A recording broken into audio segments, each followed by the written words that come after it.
Assists, a helping hand with your land. Neil from Essex here with the Kubota BX70 series and a BX80 series compact tractor. I know you guys are going to start to think of us a little bit as the Kubota BX channel, and you know, a little bit of that can be explained in the importance that this product line is to us. Our dealership literally sells nearly a BX series tractor every day. We sold over 250 of these machines last year, and our customers couldn't be happier. It is the highest volume single product that our dealership has, is subcompact tractors. Reading through the comments that a lot of guys have left on our videos in the past, it's one thing to walk around and point out what's new in a tractor, but it seems really useful to people to be able to go around and look at two machines side by side to be able to see the actual differences. So we're going to do that here with the 70 series and the 80 series to show the things that Kubota has upgraded in this model. So we're going to start here at the front of the tractor and work our way back. And most of the changes, the most significant changes for me, happened in the loaders of these tractors. If you look over here on the back of the bucket on the 70 series machine, you'll notice that the loader arms come down and pin directly onto the back side of the bucket. Kubota did also have a pin type quick coupler available for this machine where you could come in and scoop your bucket up rather than it being pinned directly onto the loader. The 80 series has now the first skid steer coupler that any company has ever put on a subcompact tractor before. So this isn't just a coupler to be able to quickly remove the bucket, it's also a universal coupler that can be adapted to other implements. So the old machine, you could put things like a snow blade and that kind of thing on, but you were pretty limited into the variety of implements that you could select. And now with this machine sporting a skid steer compatible coupler, the whole world of skid steer compatible implements now can be put on the front of this machine. So that for us is a really significant change because a tractor really is only as functional as the implements that you have for it. And so this can open us up now to a whole new world of things that we can do with subcompacts. Also new is the linkage on this tractor for the quick park loader. You'll notice that there's some pieces right here on the inside of the loader that are not over here on the older 70 series loader. These pieces allow you to fold down the parking stand without getting off the seat of the tractor. So simply by pulling a lever, you can release this parking stand and lower it down for the removal of the loader. And you'll notice we have other BX series videos showing the process of taking this loader on and off. It's very, very easy, can be done from the seat, and really should take you less than a minute.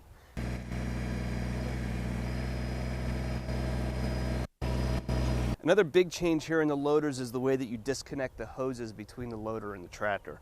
In the new machine here, you have this single lever quick coupler, which in order to remove all the hoses, you simply pull out a locking pin and lift a handle, which removes all the hoses in one shot and leaves these clean flat face couplers left over. The older series machine uses what every other tractor literally uses, which is a simple Pioneer coupler. If you've ever done a hydraulic coupler before, there's a 99% chance that this is probably what you used.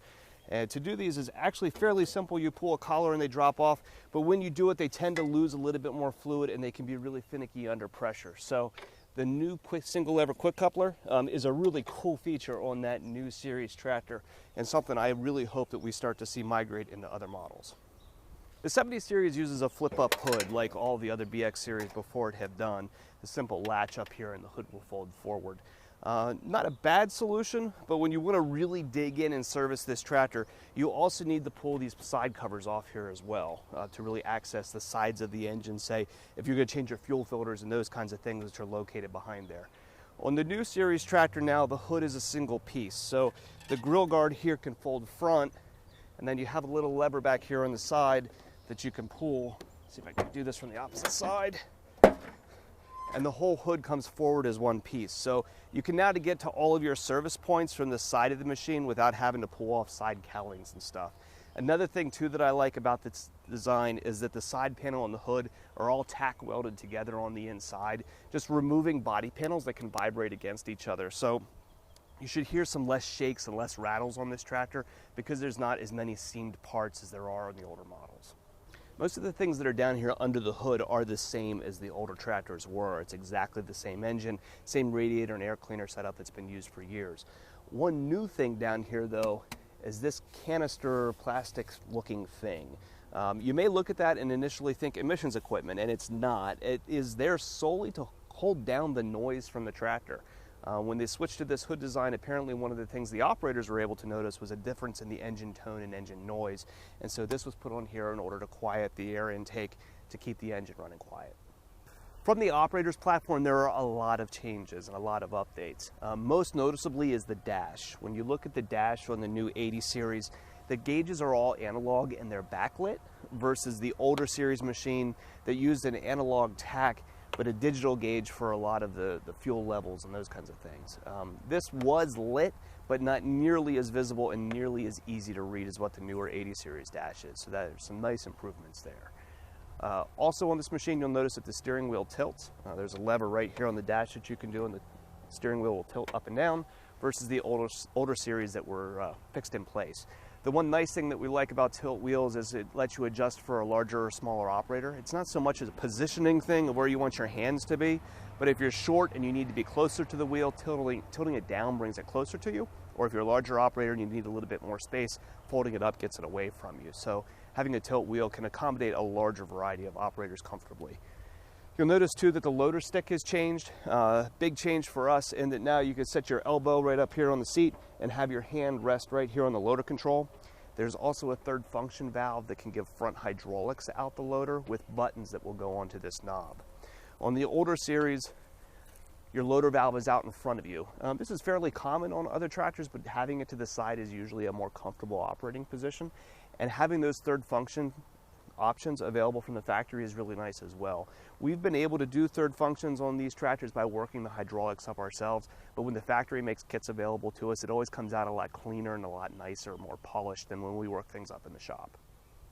Most operators are always out with their cell phone in their pocket and their drink in the cup holder. And you can see here on the 70 series tractor, we were able to accommodate that with a nice large cup holder right over here on the side and a plug for your cell phone down here around the bottom. The 80 series improves on that by keeping the cup holder here at the side, but creating a storage compartment for your phone and its power jack right around the back here. One problem that we often have with those DC plugs is that when they're exposed to the elements and they get wet, the metals that are on the inside of them tend to corrode really quickly. They don't hold up real well to the weather. And so by putting that plug here inside of the cup holder, it should last a lot longer and keep it from corroding. Another thing that changed between the 70 and the 80 series is the height of the ROPS. The 70 series had a roll bar that was just a little bit too high to pull into a standard 7-foot garage door. And so by dropping that now about 3 inches on the 80 series, you can now leave your roll bar up, keep your safety equipment in the up and engaged position, and still be able to pull into a garage door without taking the door out on your way in. Also in the top of the roll bar are pre-drilled holes for work lights. We always get very concerned when we see customers drilling on roll bars in order to mount work lights. Because roll bars are safety equipment, once you've modified them, you're now open to liability if that roll bar happens to fail in a rollover. And so you'll never see a dealer drill on a roll bar. Now on the 80 series, there are pre-drilled holes in the roll bar that are done by the factory, and so they're certified for safety as well. And now that gives us that place to be able to mount work lights and stuff in different various positions around the roll bar. On the backhoe versions of these tractors, we went from the BT602 backhoe to the BT603. And really the hoes themselves are virtually unchanged except for one significant difference in the way that they mount to the tractor. The older machine mounts into the tractor with a pin, probably about a large 1.25" pin that goes between the backhoe and the tractor. You can see the orange part here at the back is the backhoe, the gray part is the tractor. This is a really common setup. It's how most backhoes are put on machines, and to remove it, you simply pick the whole rig up in the air, pushing the backhoe and the tractor together, forcing that pin into alignment, and you pull it out. The one problem that we find is that many people don't take their backhoes off frequently, and what will happen is paint will start to stick or things will start to corrode a little bit in place, and then those pins will be a bear to get out, sometimes requiring you to get a hammer or something to tap them out. Kubota does a new cam system now here on the new BT603. So to remove this backhoe, you simply pull this lever out, rotate it into an up position, removing this locking mechanism right here and allowing the cam to open so the backhoe can fold off the tractor. We have several other videos showing that process done repetitively and exactly how those pieces work, but there's an improvement here to show basically in the way that the backhoe comes off the tractor. You know, both hoses come off, both of them aren't really that big of a deal, but as machines wear and they start to get a little bit more rusty and things start to stick in place, hopefully the owners of the 80 series tractors will have a little bit easier time of things. So those are some of the changes between the 70 and the 80 series BX tractors. If you have any questions about these, you can give us a call at Messick's. We're available at 800-222-3373 or online at messick's.com. As always, we're always looking for trades for these machines. The 70 series machines resell very, very well. So if there are improvements here in the new series that you would like, certainly give us a call. You might be surprised at the cost difference that we can give you between these two series.